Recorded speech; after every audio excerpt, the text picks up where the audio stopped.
जैसे ही भगवान ने सोचा कि ब्राह्मणी देवी सारा थे वो भी रास्ते में रह गए, योग माया के द्वारा महाराज ब्राह्मण देव को द्वारका में बुला लिया। जैसे ही ब्राह्मण देव के नेत्र खुले, जवाब दिया, भैया ये कौन सी नगरी है? बोले द्वारका है। ये द्वारका है।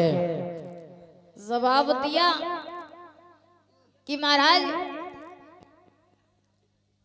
कन्हैया कौन सा है? तो महाराज बलराम जी सामने आगे जवाब दिया, वो जो सिंहासन पर बैठा है वो कृष्ण है। महाराज जैसे भगवान कन्हैया को देखा, ब्राह्मण देव कहने लगे, वह बिटिया जाके मारे मरी जाती है, न सकल को न सूरत को। महाराज पत्र दिया, जवाब दिया, हम कुंदनपुर से आए हैं, राजा विश्वक की बिटिया रुक्मिणी ने हमें भेजा है।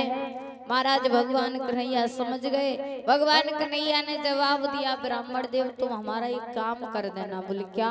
बोले जब सुबह जाओ ना तो थोड़ी दूर निकलना, उसे खांसने लगना और कहना कि हमारी तबीयत थोड़ी गड़बड़ है, तो हम भैया से कहेंगे कि ब्राह्मण देव को हम छोड़ने जा रहे हैं और तुम्हें छोड़ने जाएंगे, उधर से रुक्मिणी को ले आएंगे। महाराज जी जैसी इतनी बात कही, सुबह हुआ, ब्राह्मण देव चलने लगे और जैसे ही 2 कदम रखे तैसी खांसने लगे। कन्हैया कहने लगा, बलराम भैया हमें ये लगता है कि ब्राह्मण देव इतनी दूर से यहाँ आए हैं तो इनका स्वास्थ्य गड़बड़ हो गया, क्या अगर आपकी आज्ञा हो तो क्या हम इनको छोड़ के आ सकते हैं? महाराज बलराम ने जवाब दिया, कन्हैया जाओ पर अति शीघ्र आना। महाराज ब्राह्मण देव को लेकर के कन्हैया चले हैं और जैसे ही महाराज जब तक द्वारका में रथ रहा तब तक तो धीरे धीरे चला और जैसे ही आगे बढ़े महाराज भगवान कन्हैया ने रथ को उड़ा दिया।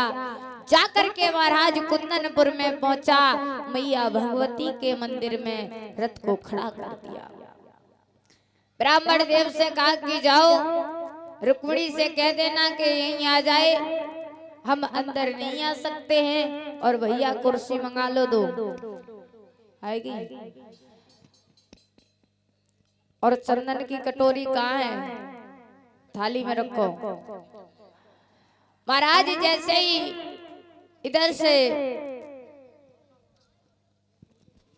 ब्राह्मण देव आए जैसी रुक्मिणी के पास, तो रुक्मिणी ने जैसे ही देखा एकदम से खुशी हुई और कहने लगी, ब्राह्मण देव आप तो यहाँ हो लेकिन हमारे कन्हैया नहीं आए। महाराज रुक्मिणी ने जैसी इतनी बात कही, ब्राह्मण देव कहने लगे, ना सकल को ना सूरत को, और उस पे मरी जा रही है।